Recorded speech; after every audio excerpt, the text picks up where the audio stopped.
Aqui, tudo tem um começo.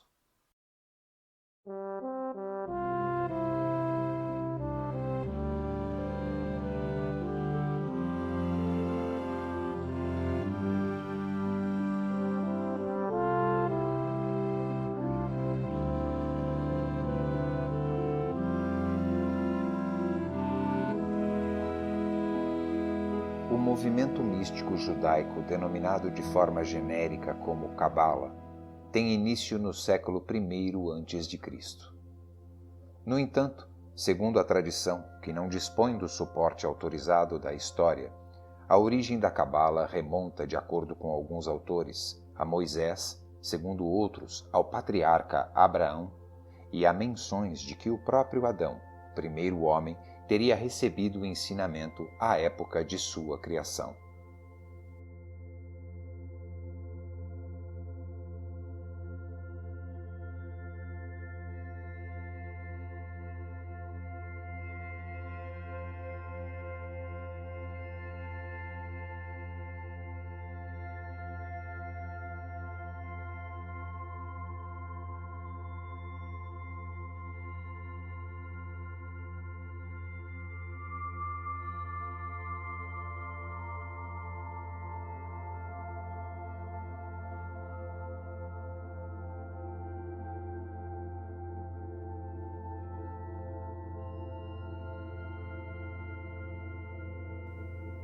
Cabala é uma palavra hebraica derivada do verbo lekabel, que significa receber. Cabala significa, então, recebimento. Em seus fundamentos, a Cabala é inseparável da Torá, o texto escrito dos 5 primeiros livros da Bíblia, e faz parte de seus ensinamentos transmitidos oralmente, porque a palavra escrita não pode transcrever totalmente o espírito da letra, sua dimensão oculta, por maior que seja sua qualidade. Tová Sender, no livro Iniciação à Cabala, escreve ainda que a palavra Cabala, que significa recebimento, é também denominada Ren, que se traduz como graça.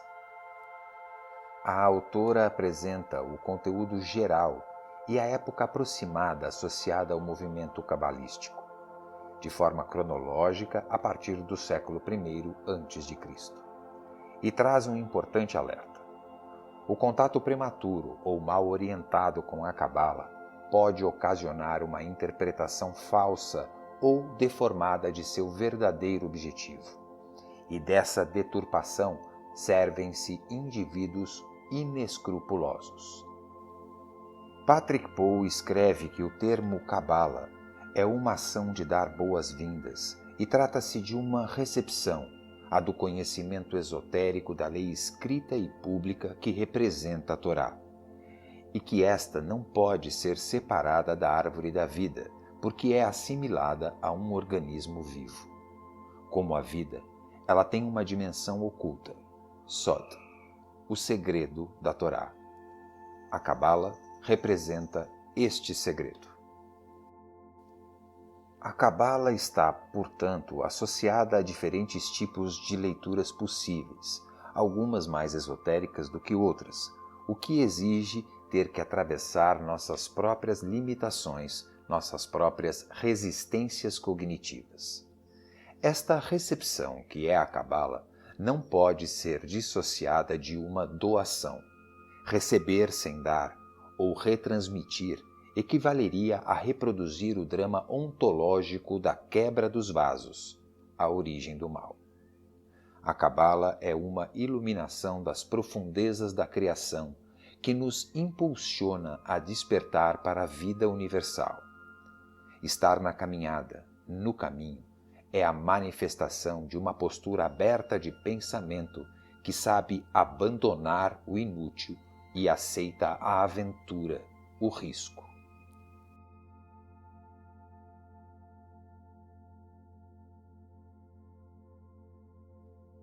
A comunhão de quaisquer dois amantes é o fundamento da sabedoria. Seja este amor o do mestre pelo discípulo, o amor de um homem por seu companheiro, ou o amor de um homem por uma mulher. A instrução que um professor dá ao seu aluno os aproxima um do outro e da natureza mais que a união de um homem com uma mulher.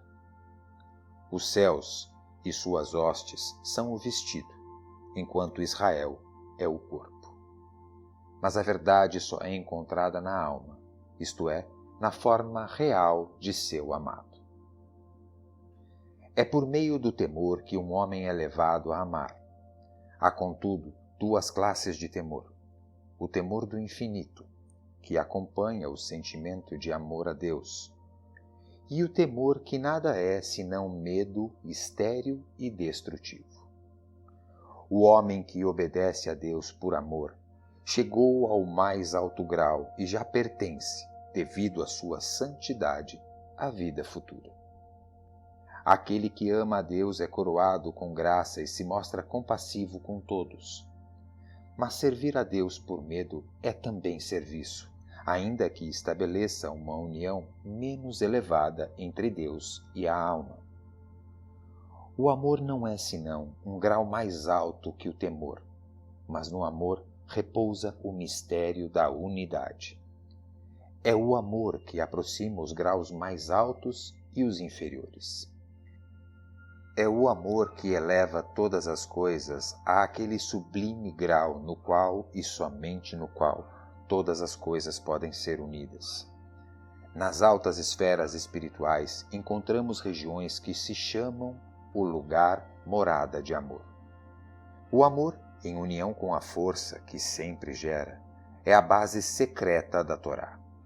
Quando o trono supremo é adornado com a coroa formada pela lei escrita, as formas das letras, as vogais e seus sons estão todos escondidos no interior do trono.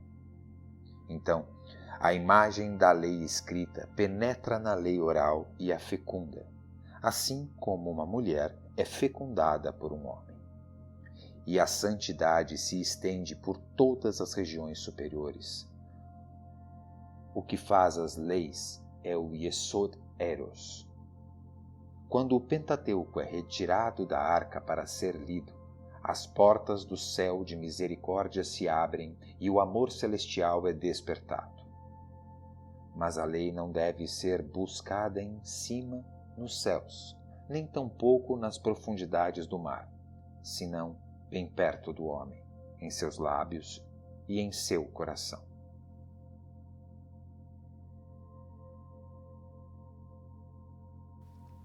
O ser humano, que faz parte dessa grande tecedura do universo, é divino em sua essência, mas ele não sabe disso, tendo abandonado o vínculo com sua origem.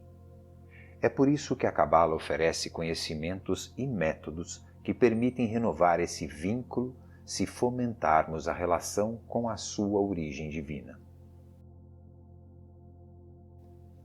Para ilustrar com mais clareza o exposto por Patrick Poe quanto ao método e conhecimento oferecidos pelo estudo da Cabala, naveguemos por este recorte literário do livro Iniciação à Cabala, sobre a interpretação do texto bíblico. Para citar um exemplo bastante simplificado desse método de interpretação, o conhecido relato da escravidão no Egito é comparado ao estado da alma confinada no corpo físico. Por vezes, esta se sente saudosa de sua origem, a terra prometida, e anseia por sua libertação e retorno, mas também se apega de maneira censurável às panelas da carne do Egito, os prazeres passageiros deste mundo. Nesta linha de interpretação, o Gênesis é a descrição da descida da alma ao corpo denso, e o Êxodo do retorno à sua origem.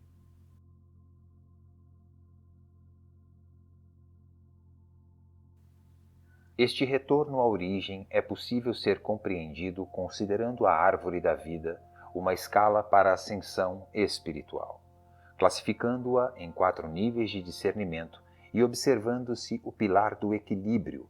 Malhut se refere à consciência do ego, quando o homem reconhece apenas o seu envolvimento com a rotina e com suas necessidades mais imediatas e materiais.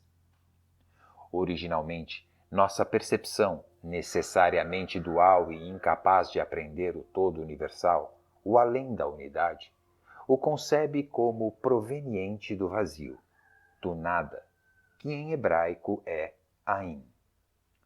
O uno em si mesmo, situado entre, através e além de qualquer dualidade que poderia torná-lo apreensível pela consciência, transparece necessariamente como vacuidade, inapreensibilidade.